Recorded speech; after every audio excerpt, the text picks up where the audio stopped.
Wait లాసా fat లాసా ఏది important? Hi everyone.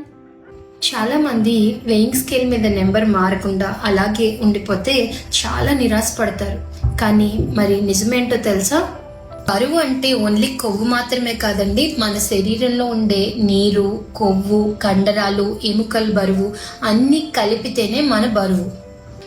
Weighing scale మీద number మారలేదు అని ఆలోచించే ముందు మనం సరైన పోషకాహారం తీసుకుంటున్నప్పుడు మన పోషకాహారం వల్ల మన శరీరంలో కండరాల బలం, ఎముకల సాంద్రత పెరుగుతాయి. కాబట్టి ఈ శరీరంలో జరిగే మార్పుల వల్ల మన బరువు వెయింగ్ మెషిన్ మీద కనపడకపోయినప్పటికీ కూడా మీ శరీరపు చుట్టుకొలతల్లో మార్పు అనేది మొదలవుతుంది. కనుక వెయిట్ ని మాత్రమే చూసుకుంటే సరిపోదు, మన శరీరపు కొలతలు అంటే మన చుట్టుకొలతలు చూసుకోవడం, ఇంచ్ లాస్ అనేది గమనించుకోవడం, మన బట్టల సైజ్ లూజ్ అవడం అనేవి కూడా మనకి అబ్జర్వ్ చేసుకోవాలి.